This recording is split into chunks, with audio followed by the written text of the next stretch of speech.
Hi, everybody. Welcome to Tabletop Tonight. I'm Ruel Gaviola, and this is Ruel Wraps for the month of 2024. What this is a show where I review the games that I played in the previous month, and why don't we get to the list right now?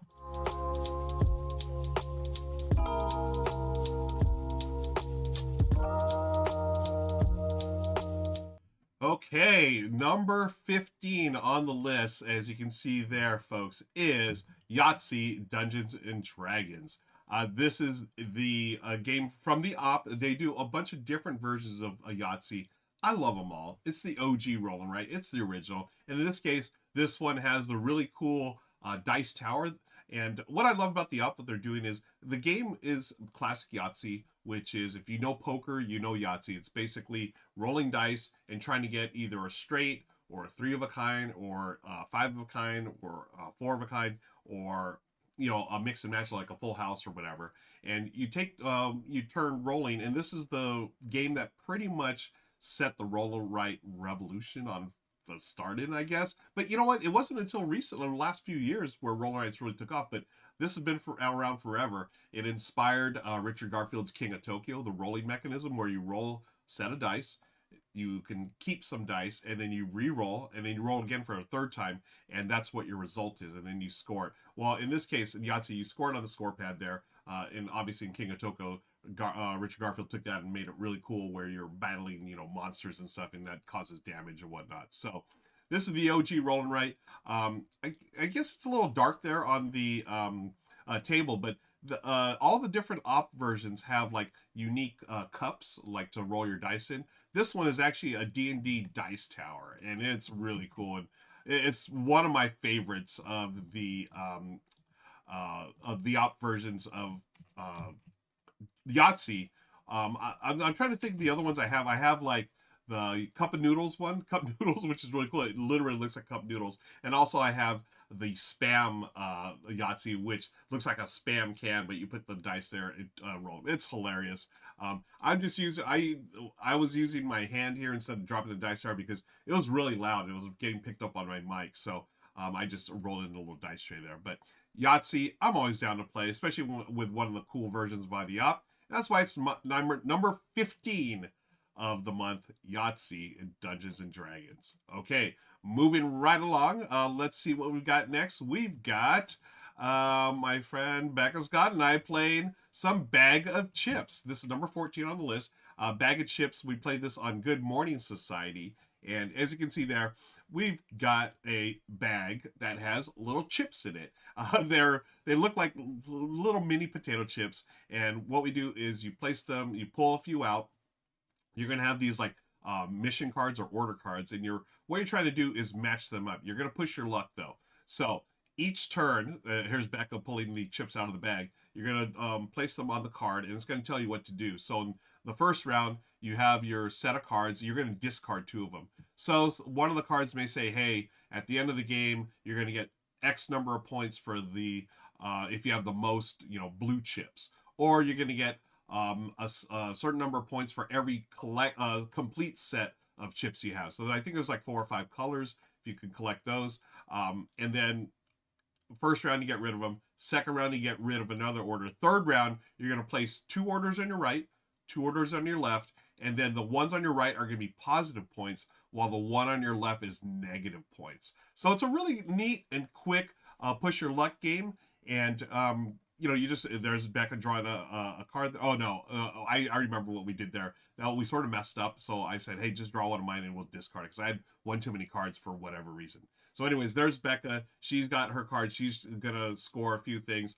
I'm gonna score a few things, and then whoever scores the most wins. So yeah, it's a cute little quick set collection push your luck game.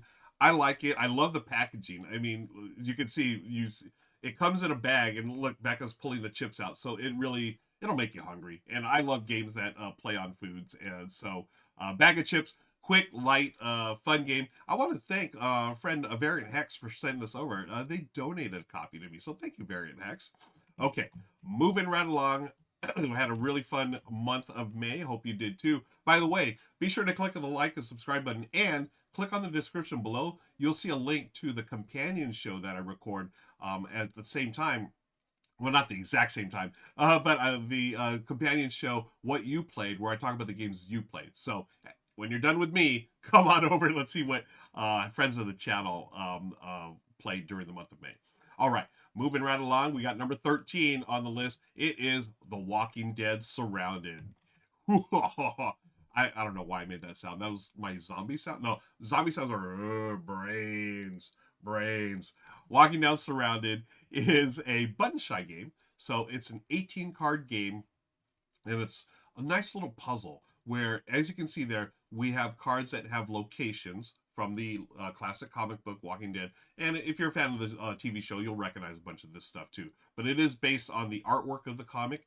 You have locations, and then you have people and walkers on the cards. I forget what occupants, I think they're called. So on your turn, you draw a card, and then you're going to either play it for, well, you're going to announce, I'm going to get a location, or I'm going to do the occupants cards. Is that, yeah, occupy.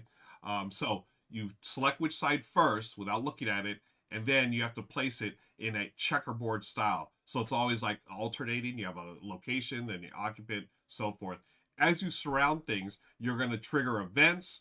And then at the end of the game, after you place all 18 cards, you're going to score. So you're going to score based on some of the locations. If you have too many walkers, they're going to kill off your occupants, and you don't want that happening because you won't get points. Likewise, certain leaders, they may take each other out. So you don't know what to think here. You know, sometimes you want the humans, the survivors, but same time they might off each other because their leaders are trying, they're trying to take over the camp or whatever. Then the walkers take over. So this was really fun. It's a puzzling game, and if you like 15 to 20 minute games that fit in your pocket, then this one, folks, is the one for you. This is The Walking Dead Surrounded, and that's my number 13 game that I played in the month of May. All right, I'm gonna hydrate. I record this live on Twitch, folks. If you want to find out where I'm recording, where I'm at on Twitch, click on the links below. I'm gonna take a sip of water while you do that. Did you do that? Thank you. Let's move on to number 12.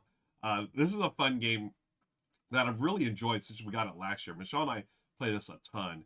And it's a fun, it's silly, it's funny. It is Chicken at number 12. Here's Beck and I playing it on the Jacked Up matchup over on Good Morning Society. That's where we take each other on a very quick game. And this is a classic now. I feel like it's a classic mechanism. Hey, we just did Yahtzee. This got a little inspiration Yahtzee where you're going to roll, re-roll, and then collect certain icons, in this case, chickens, and then the foxes are the bad ones. So this is like the classic zombie dice or popcorn dice where you want to get the first to 25 chickens, and on your turn, you're going to score chickens, or if 3 foxes show up, you just automatically lose your turn. So it's a really neat rethinking of zombie dice where you have these dice that you level up to. So you start with the white dice, which have chickens, eggs, and foxes.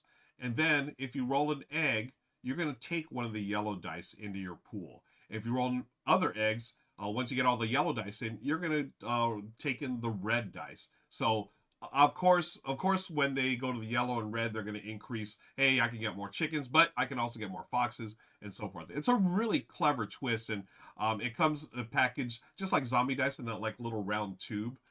Love it. Beck and I really enjoyed this. It's a huge favorite in my house. Michelle and I, we have our thing. Go check out our video, folks, and on the channel where we just say this, all the chickens.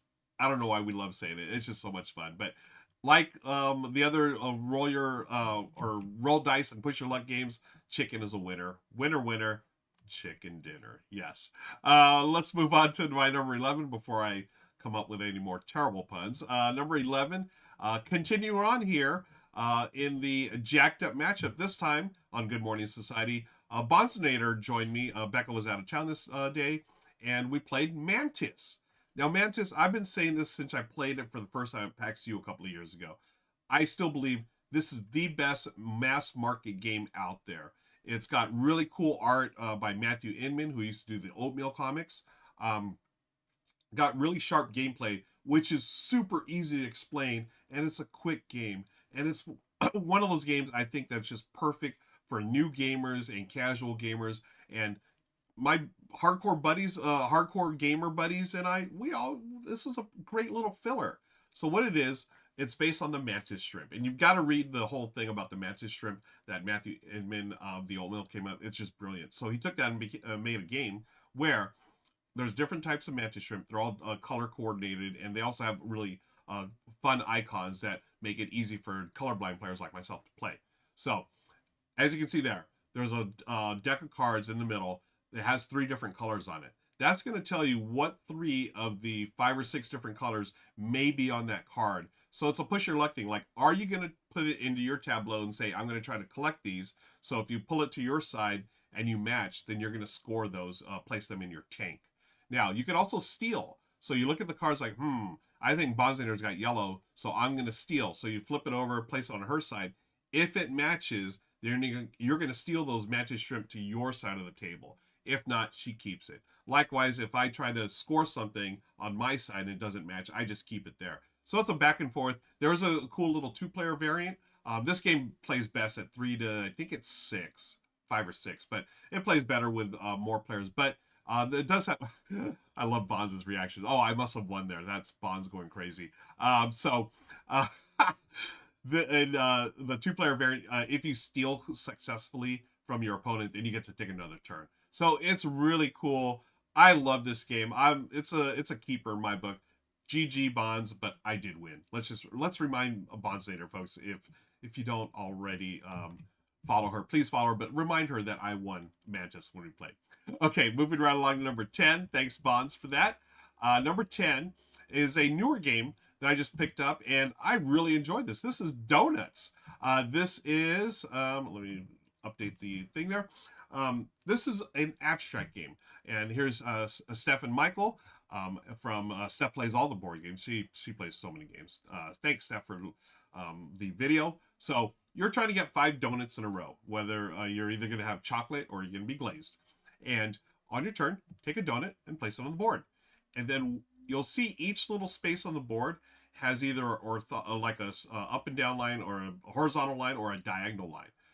When you place your donut, your opponent takes their color and they must place it in relation to that line. So right there, Steph, if she put the glazed donut, what are they doing? Michael's resetting the board. So there's a lot of replayability in this game. Let me fast forward a little bit. So if Michael places that glazed donut there on the straight line, then Stephanie has to place hers on a horizontal axis that's on that line. So as you can see there, he's showing it off there. And let me scoot up a little bit here.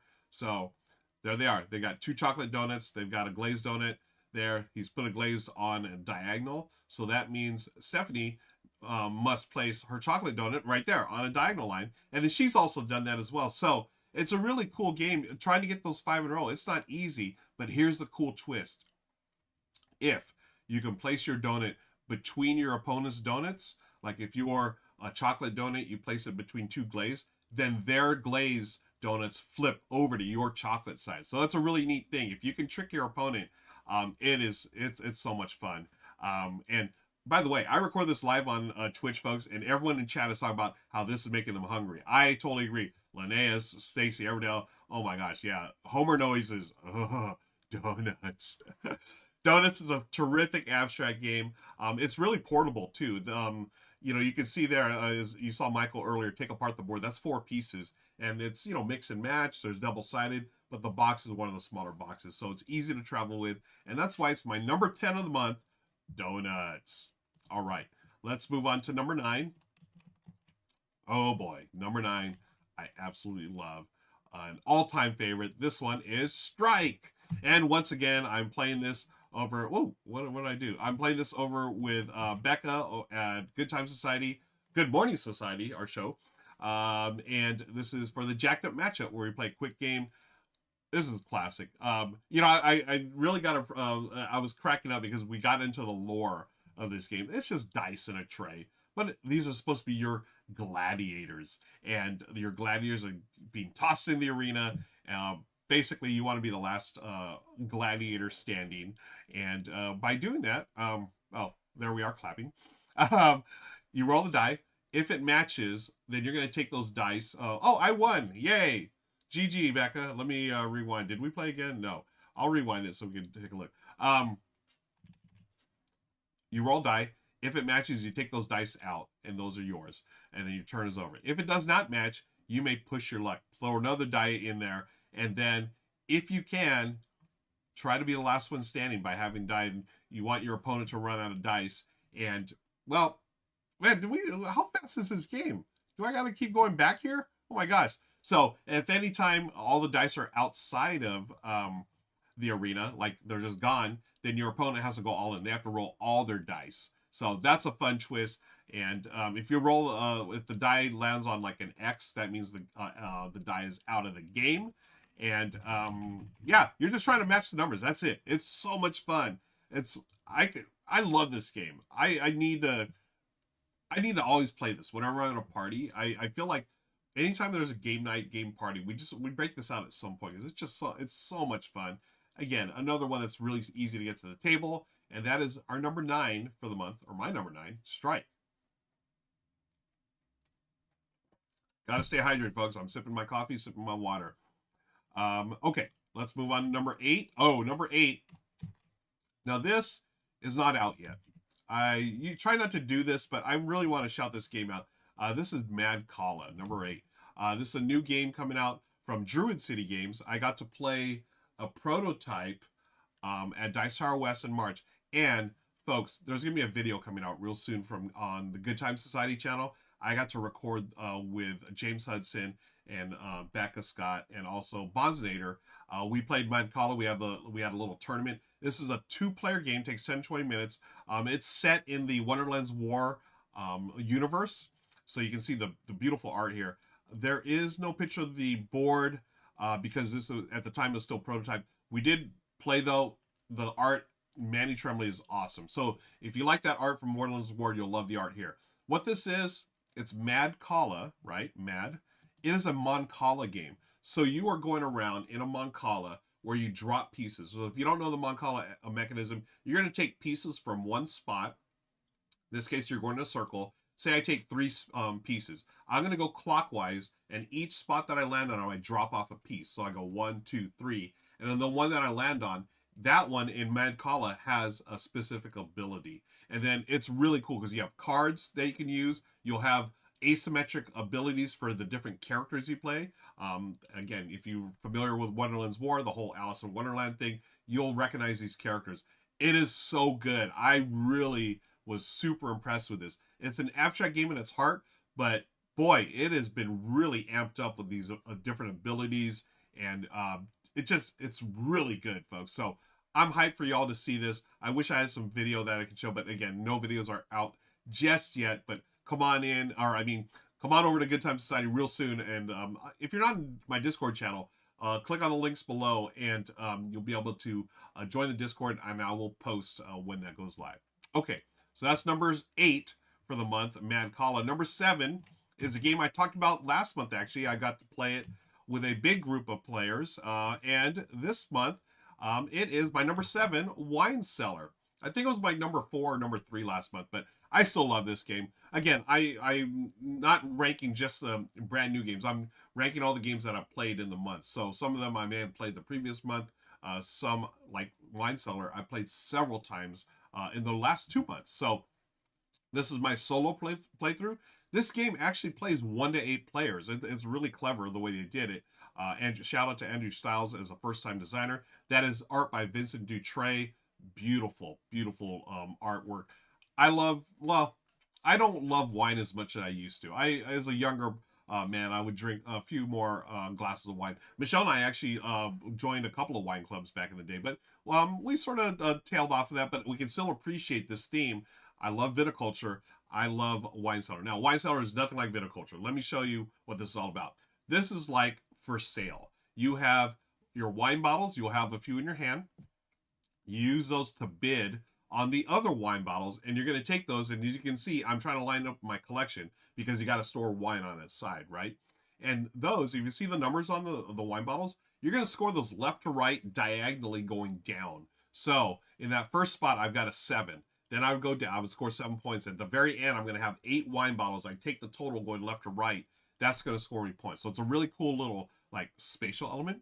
But I also have client cards, which I'm showing right there in the video. The client card tells you what your clients want. So in my case, my clients wanted a white wine and a red wine. My opponent, in this case, the AI, wanted Rieslings, or was it Riesling? And I forgot what the other one was. But there's all types of different wines you can collect. You'll get points based on the labels if they have that particular brand or type of wine. Also, for your clients, and these are basically secret missions, depending on whatever it says on the client card, you're going to want those specific wines from a specific country. So I think mine was the good old USA, or no, maybe mine, yeah, I think mine was in the AIs. No, they were Spain. So each wine has a different country it's from. So it's got this cool thing where you're going to use your wine bottles to bid on other wine bottles that are available for everybody. But again, do you go really high and get the wine bottle you want, but someone else, that's gonna allow, or that's gonna prevent you from having that high numbered wine bottle for future rounds, right? So it's really interesting. It's got that sort of first sales style of, hey, I'm gonna bid with this and then I'm gonna get something back. I'm gonna add it here. Very clever game. I really love this one, and that's why it's my number 7 of the month, Wine Cellar. All right.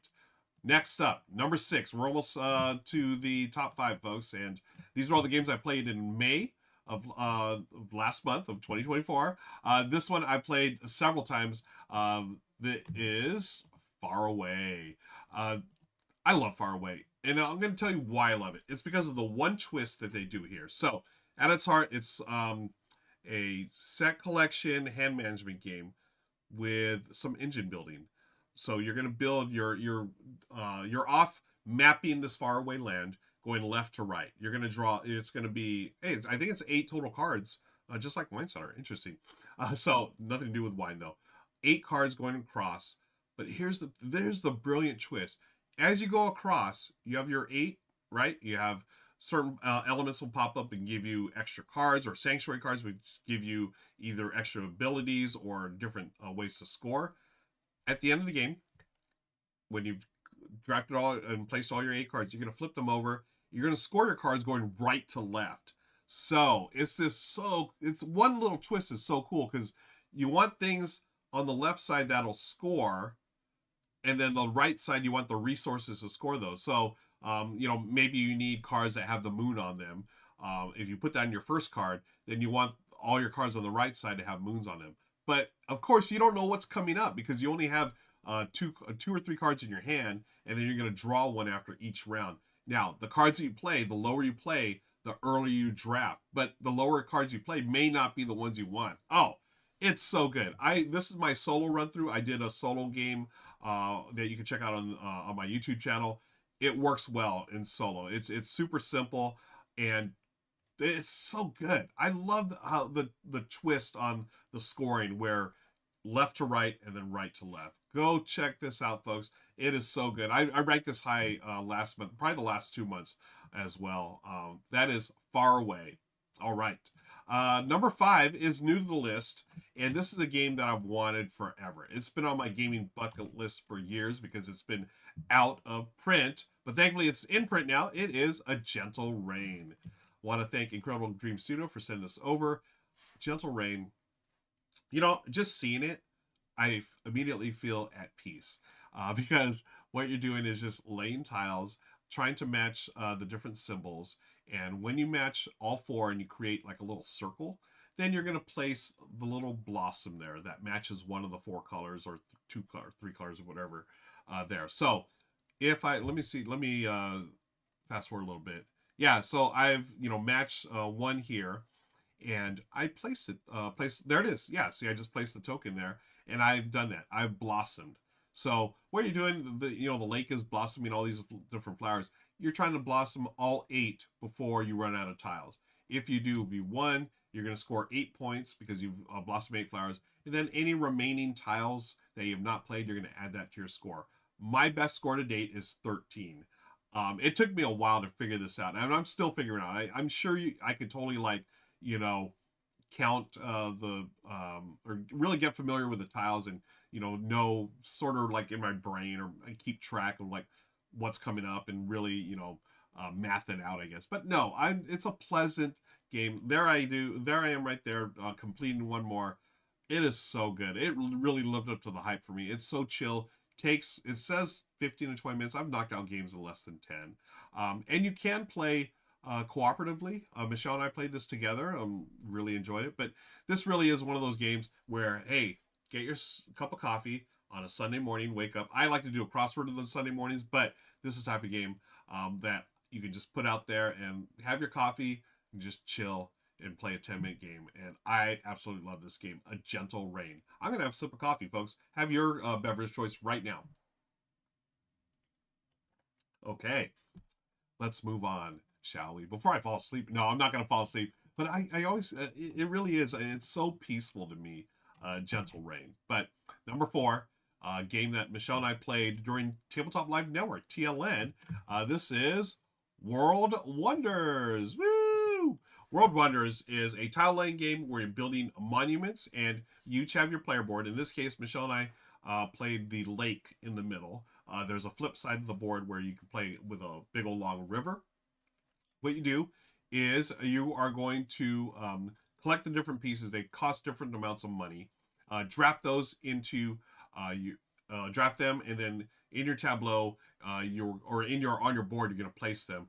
There are specific rules, right, to how you place them, and then if you get the right configuration, like this one here, the aqueduct, then you can bring those in, and those are worth more points. We also played with the objective cards, which apparently they're the advanced version of the game. So we found it they weren't that tough at all. Hey, there's Mookie with me with Michelle. So we found them really straightforward. Basically, at the end of the game, if you've done certain things, met certain conditions, you'll get extra points. There is a Mundo Wonders expansion now, Mundo Monuments, I believe. We didn't play with that, but they just add some new monuments, and they also some of those monuments have certain conditions where you can score even more points. So really like this one. Michelle and I love tile laying games. I think if you like tile laying games, folks, you'll enjoy this one. Is it the greatest tile laying game ever? No, but it is good. It's really, I mean, what I love too is just the production of this. Arcane Wonders, they didn't mess around. Like, those are all wooden tokens and wooden meeples, and some of them are pretty big. There's no deluxe version. This is just the standard retail version. I love that. So it plays really smoothly. You're trying to get your resources. As you can see there, we have different resources. Those go up depending on the type of buildings and monuments you put on there. And as you go there, you're going to score those at the end of the game. Basically, and I love this, it's almost like a Reiner Knizia style twist. At the end of the game, the resource that you've scored the lowest of, you're going to score those points. So it really pays to try to keep them all level, so you score the lowest of there. That's one of the ways you score. Also score on all the different types of buildings and whatnot. So really clever take on tile laying, folks, and I definitely liked it. Michelle loved it as well. That is number 4 for the month, World Wonders. Okay, let's move on to number 3. Now this one really surprised me. I guess I shouldn't be surprised. I've heard a lot of the hype, but it is number 3 for the month, Skyrise. And this is Kimberly Tolson's video over on the Rahdo Runs Through channel. Love Kimberly's videos. Super informative. She's so good at teaching games. And this one here, I just mentioned the name Reiner Knizia, my favorite designer. This one felt like a Knizia game. It is not a Knizia game. This is actually an older game that's been reskinned. And if you're familiar with Roxley games, you know that they bring their A game when it comes to components, and this is a beautiful game.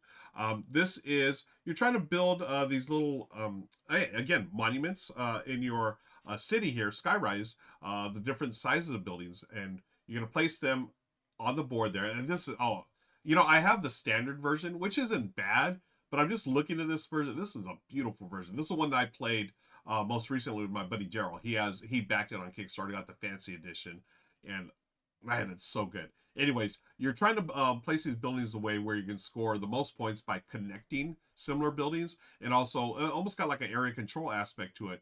But it's got this really cool bidding mechanism, which sort of reminded me of Raw. We're talking about Knizia, right? So you have your buildings, they have numbers on them, and you're going to place those out there. The highest player that bids is going to leave their building there, and everyone else takes their buildings back that lost that bid for that round. So it's one of those things. I just bid high. I get this building on the table, but now I have lower buildings that are worth less or are numbered lower.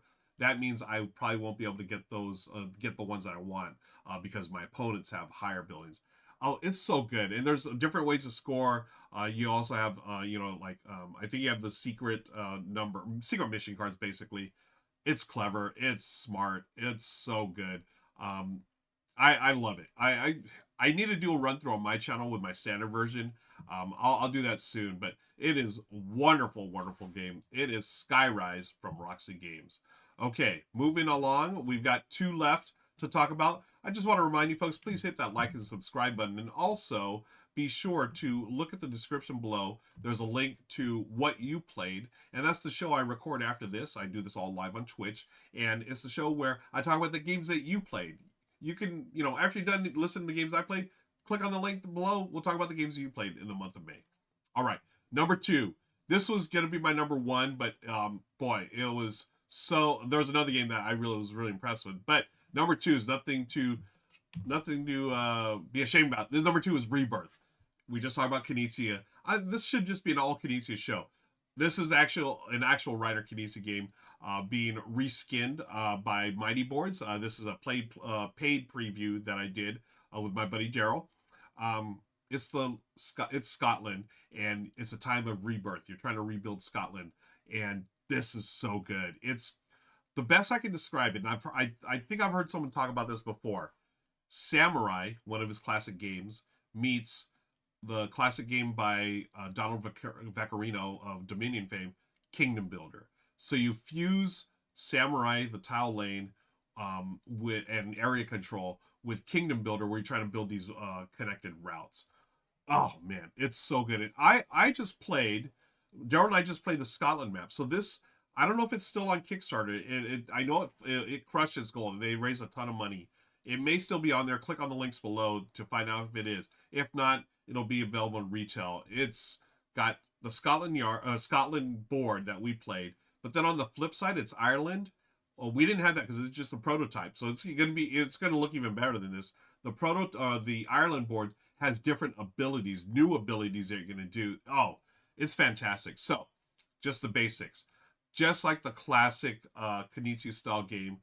It's a couple of pages of rules, low rules overhead. You get to the game, you do one thing on your turn. You draw a tile, then you place it. So I guess that's 2 things. No, you do 3 things. Let me take that back. Draw a tile, place it on the board, score it. Boom. Simple. Knizia style. But there's so many different things to score here. You have that area control element that I love. You're going to place castles. You may go next to cathedrals. Those give you secret mission cards. Oh man, absolutely brilliant game. Daryl and I really love this. We knocked it out in pretty quickly. Even for a stream, we did it pretty quickly. And again, area control I think is always going to be better with more players, right? But they do a cool thing. They what Knizia does, just like in Samurai for the 2-player game, they just cover up some of the board. They shrink down the board so there's less spaces. So you're going to fight and over the fewer spaces there. But oh, it's so good. It is absolutely wonderful. I loved Rebirth. Again, paid preview, full disclosure, but I still, you all know how much I love Knizia, and I loved Rebirth. That's why it's my number 2 game of the month. Beat out, just barely. I struggled with this one. As much as I love Rebirth, I love this game even more. This is a new to me game that came out last year. It is Wonderland's War. Oh my goodness, folks. Wonderland's War rocked. It is like, I just talked about area control. Imagine area control with a bag building element to it. So you're looking sort of like Quacks, where you're pushing oh, it is so good. I had no idea this game was this good. I'd heard the hype. I heard a lot of good things about it. And I recently, full disclosure, I recorded a video with Good Time Society. James Hudson, Becca Scott, Bonzator, myself played through a 4-player game with the expansion, the new expansion that's coming out. Oh, boy, this is fantastic. This is actually Brothers Murph with Shay Parker, also the Rahdo channel, playing through. As you can see there, you've got the table, and you're gonna pick a spot there to take into your basically building your bag. And you're gonna, as you build your bag, you do this table setting. Then the second part, the second phase, is you're gonna basically go to war, and you're gonna try to fight over the different areas on the outer parts of the board, folks. Oh, this is so good. And you know what? I gotta admit, we played the deluxe version. It's way bigger than I thought too. It's a table hog, but it's worth it. It's absolutely beautiful. It's totally over the top. It is. I feel like James Hudson, the founder of Druid City Games, he just said, you know what, we're going all in on this, and I feel like they did a fantastic job because it is a gorgeous game. It plays really. I mean, it seems like it'd be like one of those games that, oh, my brain is gonna burn just going through the rule book. No, the rules aren't that bad at all. Like it's pretty easy to pick up, but like any game that I love, I can get the rules pretty quickly, and the strategy and the depth and the complexity all come out through the gameplay itself. And oh, it's wonderful. Area control with bag building, brilliant. That's why it's my number one, Wonderland's War. Folks, thank you so much for joining me. This has been a wonderful time talking about Wonderland's War and all kinds of games here on the channel. I want to thank you again for hanging out with me. Be sure to click on the links below for not only where you can find me on Twitch and YouTube and everyone else, but also, hey, there's a pug here. Hi, Meeple. My pug Meeple's talking. And you can find me all the different places I'm on the internet, and you could please hit the like and subscribe button. And don't forget to check out the link for What You Played, where I talk about the games that you played during the month of May. Thanks again. Take care. So long. Bye-bye.